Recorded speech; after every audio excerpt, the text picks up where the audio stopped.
Kita tahu kalau bangkai hukumnya adalah najis. Kalau ini najis masuk dalam satu bejana, maka najis ini bisa menjadikan satu bejana menjadi najis semua.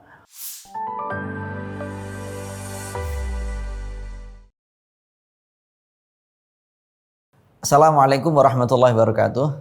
Teman-teman sekalian, banyak orang yang membeli ayam tanpa memperhatikan apakah punya sertifikat halal atau tidak, atau cara penyembelihan dari ayam tersebut halal apa tidak.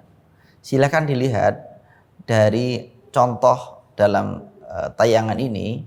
Ini merupakan salah satu contoh bagaimana ayam hanya disayat kecil yang tidak putus urat-urat yang merupakan dasar kewajiban dalam penyembelihan. Mari kita lihat bagaimana hukum yang dipatok oleh 4 imam mazhab. Dalam mazhab Syafi'i dan Hambali, yang diwajibkan terputus adalah al-hulqum wal mari, yaitu hulqum itu jalur nafas, mari itu jalur makanan, keduanya harus putus. Tapi yang wadajain, kedua urat jalur nadi darah, pembuluh darah, ini tidak wajib, hanya sunnah di dalam kedua mazhab ini. Nah, bagaimana kalau di dalam mazhab Hanafi? Mazhab Hanafi ini yang paling ketat, yaitu keempat urat itu harus terputus semua, yaitu al-hulqum wal mari, jalur nafas dan jalur makanan, sekaligus kedua pembuluh darah ini harus terputus semua. Berbeda dengan mazhab Maliki. Mazhab Maliki justru yang wajib adalah 3 jalur. 1 al-hulqum, yaitu jalur nafas. Kalau jalur nafas semua mazhab sepakat harus putus. Kalau di dalam mazhab Maliki ini jalur nafas plus pembuluh darah 2 atau yang namanya wadajain, tapi jalur makanan atau yang istilahnya mari itu tidak wajib. Nah, kalau di dalam fatwa MUI misalnya, fatwa MUI ini mengambil yang senada dengan mazhab Hanafi, keempat urat semuanya harus putus. Wadajain ini pembuluh darah.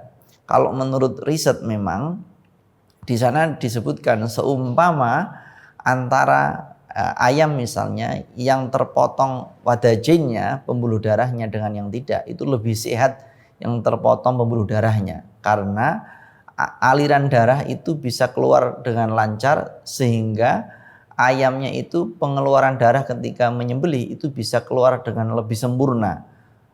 Mungkin itu yang menjadi pijakan dasar kemudian di dalam mazhab di dalam fatwa MUI itu mewajibkan sampai pada level wadajain atau kedua urat leher. 4-4-nya ini berarti harus putus semua. Nah, kita bisa melihat anatominya di dalam gambar berikut ini, merupakan anatomi leher dari ayam yang memang harus putus. 1 al-hulqum, 2 mari, ketiga dan keempat adalah wadajain sesuai dengan fatwa MUI. Kalau minimal itu mengikuti mazhab Syafi'i harus al-hulqum wal mari sebagaimana dalam gambar ini. Nah, di samping 4 urat, cara menyembelihnya itu memang ada levelnya. Tidak boleh pada level A atau B. Berada di sebelah atas yang sangat mentok kepada leher, kepada kepala, ini juga menyebabkan penyembelihan tidak sah. Walaupun keempat-empatnya misalnya putus, tapi menyembelihnya justru mentok, yang dipukul atau yang disayat adalah di bagian kepala, justru tidak sah.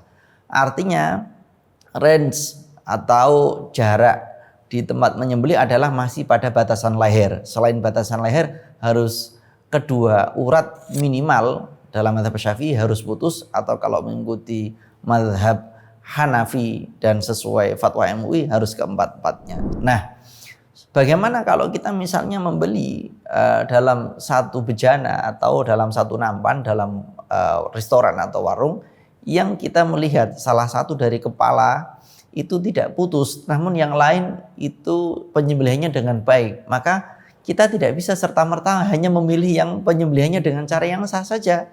Karena apa? Karena sekali ada kepala atau hewan yang penyembelihannya tidak sah, maka dia statusnya adalah sebagai bangkai. Kita tahu kalau bangkai hukumnya adalah najis. Kalau ini najis masuk dalam satu bejana, maka najis ini bisa menjadikan satu bejana menjadi najis semua. Oleh karena itu kita perlu hati-hati dalam memilih. Seumpama kita kasat mata melihat hal itu terjadi di depan mata kita, maka kita harus berani menyatakan bahwa no, kita tidak makan kita tidak makan makanan yang tidak dihalalkan oleh syariat atau yang haram. Demikian, semoga bermanfaat. Assalamualaikum warahmatullahi wabarakatuh.